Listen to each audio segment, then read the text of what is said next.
বীরভূম জেলার এক প্রত্যন্ত গ্রাম চন্দনপুর। গ্রামের এক প্রান্তে ছিল প্রায় ৩০০ বছরের পুরনো একটি কূপ। কূপটির চারপাশে বুনো গাছপালা আর বিশাল বটগাছের শিকড় জড়িয়ে ছিল। দিনের বেলাতেও জায়গাটা অদ্ভুত নির্জন লাগত। গ্রামের মানুষ সেই কূপকে বলতো মৃত কূপ। কথিত ছিল প্রতি অমাবস্যার রাতে কূপের ভেতর থেকে কারো কান্নার শব্দ ভেসে আসে। কেউ যদি সেই কান্নার জবাব দেয়, তবে কয়েক দিনের মধ্যেই সে রহস্যজনকভাবে নিখোঁজ হয়ে যায়। শহর থেকে আসা সাংবাদিক সৌম্য এসব গল্পের সত্যতা যাচাই করতে গ্রামে এল। তার উদ্দেশ্য ছিল গ্রামের কুসংস্কার নিয়ে একটি প্রতিবেদন লেখা। গ্রামের প্রবীণ ব্যক্তি গদাধর মণ্ডল তাকে সাবধান করে বললেন, বাবা, রাত হলে ওই কূপের কাছে যেও না। অনেকেই সাহস দেখিয়েছে, কিন্তু কেউ ভালোভাবে ফেরেনি। সৌম্য হেসে বলল, আমি ভূতে বিশ্বাস করি না, কাকু। সেদিন রাতেই সে একটি ক্যামেরা, টর্চ আর ভয়েস রেকর্ডার নিয়ে কূপের কাছে পৌঁছাল। চারপাশে গভীর নীরবতা, দূরে শেয়ালের ডাক শোনা যাচ্ছে। রাত 12টা বাজতেই হঠাৎ ঠান্ডা বাতাস বইতে শুরু করল। টর্চের আলো কাঁপতে লাগলো। ঠিক তখনই কূপের ভেতর থেকে ভেসে এল এক নারীর কান্না। কান্নাটা এত করুণ ছিল যে সৌম্যের শরীর শিউরে উঠল। সে সাহস করে কূপের ভেতরে তাকালো। ভেতরে শুধু ঘন অন্ধকার। হঠাৎ একটি কণ্ঠস্বর ভেসে এল, আমাকে বাঁচাও। সৌম্য চমকে উঠল। সে জিজ্ঞেস করল, কে তুমি? মুহূর্তের মধ্যে কান্না থেমে গেল।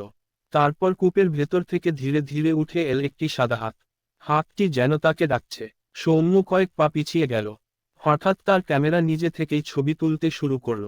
ফ্ল্যাশের আলোয় 1 সেকেন্ডের জন্য সে দেখতে পেল, কূপের ভেতরে সাদা শাড়ি পরা এক মহিলা দাঁড়িয়ে আছেন। তার চুল মুখ ঢেকে রেখেছে, আর চোখ দুটি সম্পূর্ণ কালো।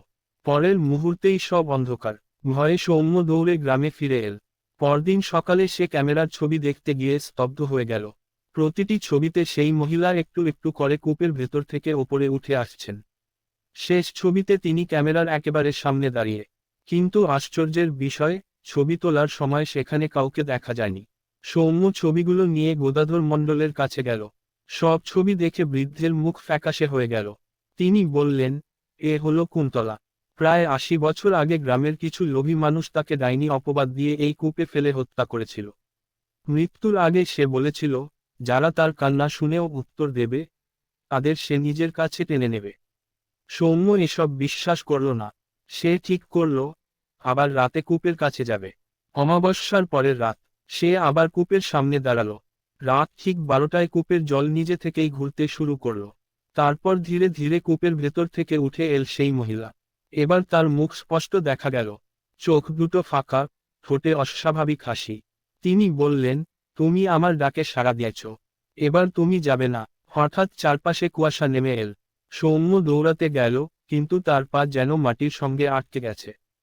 বরফের মতো ঠান্ডা একটি হাত তার কাঁধে স্পর্শ করল। সে পিছনে তাকিয়ে দেখল, আরও অনেক ছায়ামূর্তি দাঁড়িয়ে আছে। তাদের চোখে কোনো মনি নেই। সবাই একসঙ্গে বলছে, আমাদের সঙ্গে চলো। সৌম্য প্রাণপণে চোখ বন্ধ করে ঈশ্বরের নাম নিতে লাগল। হঠাৎ দূরের মন্দির থেকে শঙ্খধ্বনি ভেসে এল। সেই শব্দে ছায়ামূর্তিগুলো যন্ত্রণায় চিৎকার করতে লাগল।